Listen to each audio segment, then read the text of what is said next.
You ask Tiger to solve. This deals with linear equations with one unknown. The final result is x equals 22/9. Let's solve it step by step. Group all x terms on the left side of the equation. Subtract 2x from both sides. Group like terms. Simplify the arithmetic. Group like terms.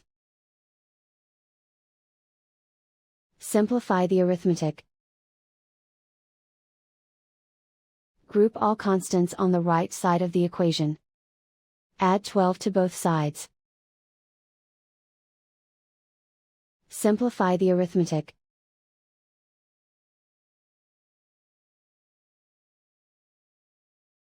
Isolate the x. Divide both sides by 9. Simplify the fraction.